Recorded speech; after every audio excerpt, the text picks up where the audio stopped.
Halo Sobat Seri, selamat datang kembali di channel Garis Film. Dimanapun kalian berada, semoga dalam keadaan baik dan rezeki yang melimpah. Amin. Pada kesempatan kali ini, alur cerita dari serial Donghua Soulen 2 akan dilanjutkan ke episode ke-150. Cerita pada episode ini berlanjut dengan aksi dari Dubushi yang menggunakan teknik dari keterampilan jiwa ke-6 miliknya, yaitu berlian nagara racun. Pada saat yang sama, Dubushi juga menyampaikan bahwa serangan yang dilancarkannya ini bertujuan untuk memperburuk hubungan antara Kekaisaran Matahari, Bulan dan Sekte Roh Suci. Dubushi menyadari sepenuhnya bahwa Sekte Roh Suci saat ini sedang menunggu ledakan dirinya agar dapat memanen jiwa-jiwa dari para warga Kekaisaran Matahari Bulan yang menjadi korban. Namun, Dubushi juga mengetahui bahwa Sutianran sebagai seorang kaisar tidak akan membiarkan rakyatnya tewas begitu saja. Jika hal itu terjadi, maka kedudukan Sutianran sebagai kaisar akan terancam dan bermasalah.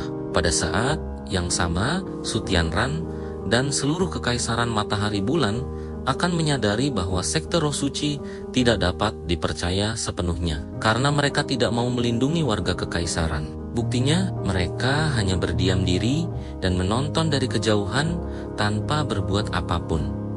Long Xiaoyao mencoba untuk menyerang Dubushi menggunakan teknik naga miliknya, tetapi serangan tersebut sama sekali tidak mampu menghentikan langkah Dubushi. Dubushi kemudian mengungkapkan bahwa meskipun misi yang sedang dijalankannya ini merupakan misi bunuh diri, dirinya sama sekali tidak merasa menyesal. Misi ini bagaikan perjuangan terakhir bagi dirinya untuk membela negaranya, sehingga dirinya akan tewas secara heroik. Hal ini membuat Dubushi tidak akan pernah menyesali pilihannya. Satu-satunya hal yang membuat Dubushi merasa menyesal hanyalah karena dirinya kalah bersaing dengan Master Muan.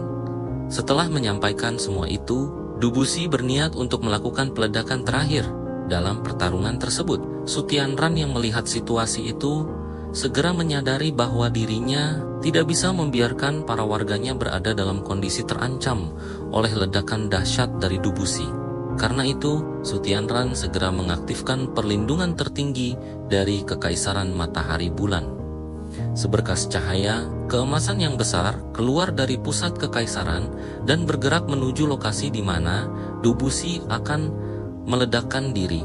Cahaya keemasan tersebut seketika memerangkap Dubushi di dalam sebuah pertahanan yang kokoh. Setelah itu, Dubushi melepaskan ledakan dahsyatnya. Tetapi, ledakan tersebut berhasil ditahan sepenuhnya oleh perlindungan yang telah diaktifkan oleh Sutianran. Meskipun demikian, karena Sutianran masih berada di dekat arena pertempuran, dirinya tetap terkena efek sisa dari ledakan dahsyat tersebut. Akibatnya, kondisi Sutianran menjadi sangat kritis dan mengalami luka parah. Setelah ledakan tersebut berakhir, situasi perlahan mulai stabil.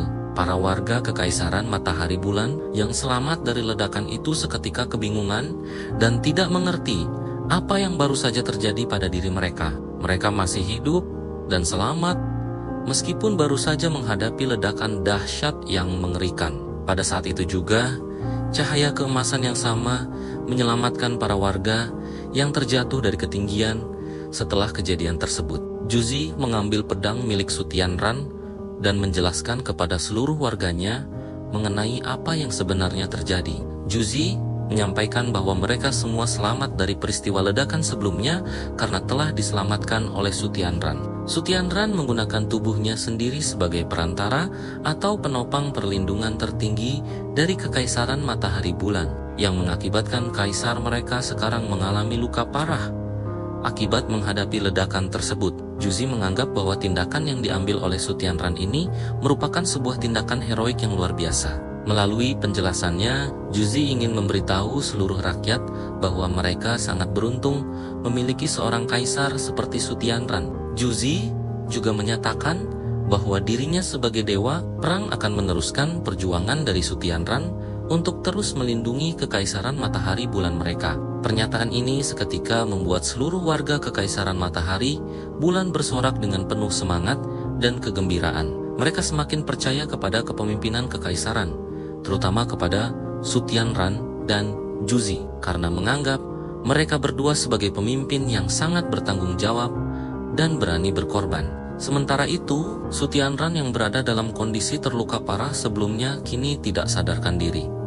Adapun sekte roh suci yang sebelumnya telah menunggu untuk memanen jiwa dari ledakan Dubusi, kini dibuat sangat kecewa karena panen besar yang mereka harapkan tidak terjadi.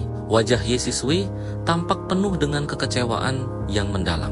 Setelah menyadari bahwa rencana mereka gagal, seluruh anggota sekte roh suci pun pergi meninggalkan lokasi tersebut. Sementara itu, Yu Hao dan Wu Tong yang telah menyaksikan langsung pengorbanan heroik dari Dubusi merasa sangat bersedih dan kehilangan sosok penting dalam perjuangan mereka. Pada saat itu, Yu Hao berjanji dalam hatinya bahwa dia akan memenuhi permintaan terakhir dari Dubusi, yaitu mewariskan teknik rahasia dari sekte tubuh agar teknik tersebut tidak punah dan lenyap dimakan oleh perkembangan zaman. Setelah itu, Yu Hao dan Wu Tong berdua pergi dari lokasi menuju tempat titik perkumpulan yang telah ditentukan. Setelah tiba di tempat titik perkumpulan, Yu Hao melihat seluruh anggota pasukan Dubusi yang sedang bersedih mendalam karena telah kehilangan tuan mereka. Tidak lama kemudian, para anggota dari Kekaisaran Doulua juga tiba di tempat titik perkumpulan tersebut. Di sana, Tianyang meminta kepada Yu Hao untuk memandu. Mereka semua keluar dari wilayah Kekaisaran Matahari Bulan. Permintaan ini diajukan karena situasi di dalam kekaisaran saat ini sedang sangat tidak stabil akibat kekacauan yang telah mereka ciptakan sebelumnya. Setelah itu, mereka semua mulai bergerak pergi dengan bantuan kemampuan pendeteksi spiritual milik Yu Hao serta teknik kamuflase yang dimilikinya. Berkat kemampuan tersebut, mereka dapat keluar tanpa terdeteksi sedikit pun oleh pihak Kekaisaran Matahari Bulan. Dalam perjalanan tersebut, Yu Hao mengamati dengan saksama respons dari tetua Tianyang. Tianyang tampak begitu santai dan tenang, seolah-olah dia sudah mengetahui sebelumnya mengenai pengorbanan yang akan dilakukan oleh Dubusi. Namun, di tengah perjalanan, Yu Hao tiba-tiba dibuat sangat terkejut karena ia merasakan adanya 17 detak jantung di sekitarnya. Padahal, setelah pengorbanan Dubusi, total anggota rombongan mereka seharusnya hanya berjumlah 16 orang. Yu Hao pun merasa kebingungan dan bertanya-tanya, dari mana datangnya 1 detak jantung ekstra ini? Setelah itu, adegan berganti dan diperlihatkan kondisi Juzi yang sedang dibuat sangat terkejut sekaligus. Diliputi kekhawatiran yang luar biasa besar, karena ternyata putranya yang bernama Suyan telah menghilang tanpa jejak. Pada akhirnya, kita mendapatkan jawaban mengenai dari mana asal 1 detak jantung ekstra yang dirasakan oleh Yu Hao sebelumnya. Ternyata detak jantung itu berasal dari Suyan, bayi kecil yang telah diculik oleh tetua Tian. Namun, Yu Hao merasa sangat tidak suka dengan tindakan penculikan yang dilakukan oleh rombongan mereka. Menurut Yu Hao, Suyan masih merupakan seorang balita yang sama sekali tidak pantas untuk dilibatkan dalam masalah politik dan pertempuran antar kekaisaran. Tetua Tianyang kemudian menjelaskan bahwa misi penculikan ini sebenarnya merupakan bagian dari misi awal mereka. Sejak awal mereka menyusup ke lokasi Kekaisaran Matahari Bulan, memang sudah ada 2 misi utama. Misi yang pertama adalah Dubusi menyerang dan menghadapi Sutianran. Sedangkan misi yang kedua adalah menculik Suyan. Yu Hao yang merasa kesal atas tindakan yang dinilainya berlebihan itu pun melontarkan pertanyaan, apakah mereka sebagai tetua Doluo tidak merasa malu karena menculik seorang anak kecil yang tidak berdaya? Mendengar pernyataan tersebut, tetua Tianyang seketika juga merasa kesal kepada Yu Hao karena Yu Hao berani melawan dirinya. Tetua Tianyang menganggap bahwa pengambilan atau penculikan Suyan merupakan pilihan yang paling masuk akal untuk semakin memukul mundur kekuatan dari Kekaisaran Matahari Bulan. Menurutnya, tindakan ini pasti akan menciptakan perdebatan dan konflik internal di dalam tubuh kekaisaran itu sendiri. Wu Tong yang merasakan ketegangan dan perselisihan antara tetua Tianyang dan Yu Hao segera mengambil langkah untuk menengahi mereka berdua. Wu Tong mengingatkan agar mereka tidak melakukan perkelahian di tempat itu dan lebih baik fokus untuk pulang terlebih dahulu, menyelamatkan diri. Kembali ke tempat Juzi, Juzi langsung meminta tolong kepada suaminya, Sutianran, untuk segera mencari keberadaan putra mereka yang hilang. Namun, Tidak disangka bahwa respons yang diberikan oleh Su Tianran sangat berbeda jauh dengan apa yang diharapkan oleh Juzi. Su Tianran bahkan menyatakan bahwa dirinya tidak peduli dengan nasib putranya yang menghilang. Su Tianran justru menganggap bahwa rencana pihak musuh untuk menculik putra mereka adalah sebuah upaya untuk menghentikan tujuan besar mereka dalam menaklukkan dunia. Bagi Su Tianran, kehilangan seorang anak masih belum cukup untuk menghentikan dirinya menguasai seluruh dunia. Su Tianran dengan dingin menyatakan bahwa jika mereka kehilangan seorang anak, maka mereka hanya perlu membuat anak yang baru dan menjadikannya calon putra mahkota yang baru. Pernyataan kejam ini seketika membuat hati Juzi retak dan hancur berkeping-keping karena Su Tianran begitu mudah menyepelekan nasib putra kandung mereka sendiri. Meskipun demikian, Juzi tetap mencoba untuk memohon kepada Su Tianran. Namun, usahanya itu justru membuat Su Tianran kesal dan Su Tianran sampai mengancam Juzi. Pada akhirnya, Su Tianran merasa iba juga kepada istrinya. Ia pun melepaskan Juzi dan berjanji akan memerintahkan kepada para bawahannya untuk mencari keberadaan putra mereka terlebih dahulu. Setelah itu, baru mereka akan membicarakan rencana selanjutnya. Namun, di sini Juzi tampak sudah sangat kecewa kepada suaminya. Sebelumnya, Juzi masih bisa berpura-pura menunjukkan rasa cinta kepada Su Tianran demi kepentingan politik dan kekuasaan. Tetapi dengan tingkat kekecewaan yang sebesar ini, tampaknya rasa kebencian telah sepenuhnya menutupi dan menggantikan rasa pura-pura tersebut. Setelah peristiwa itu, karena Juzi merasa tidak bisa lagi mengandalkan bantuan dari suaminya, dia pun bertekad untuk berusaha sendiri menyelamatkan putranya tanpa bergantung kepada siapapun.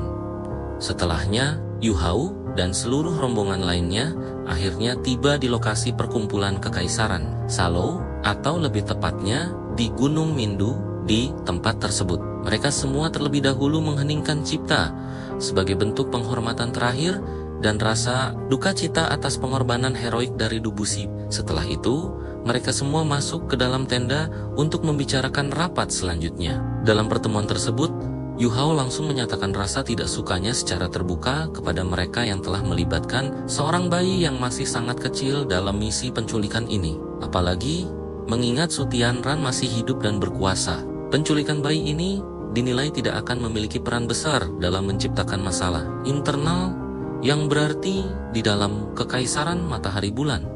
Mendengar pernyataan tegas dari Yu Hao, seluruh peserta rapat langsung terdiam karena mereka juga menyadari bahwa tindakan penculikan bayi ini sebenarnya merupakan tindakan yang memalukan dan tidak terpuji. Namun, Tianyang tetap bersikeras membela tindakannya. Dia menyatakan bahwa bayi ini bukanlah bayi biasa, karena ia merupakan anak kandung dari Su Tianran. Dengan keberadaan bayi ini, menurut Tianyang, mereka bisa melakukan tawar-menawar kepada Su Tianran untuk menghentikan pertempuran. Singkat cerita, perdebatan di antara mereka semakin memanas dan tidak terkendali. Yu Hao pun memutuskan untuk keluar dari tenda tersebut dan meninggalkan rapat. Di sana, Wutong mengerti benar apa yang dirasakan oleh Yu Hao. Wutong sendiri sepenuhnya berada di pihak Yu Hao. Wutong bahkan menyatakan bahwa dirinya akan tetap mendukung Yu Hao, walaupun seluruh dunia akan memusuhi mereka berdua.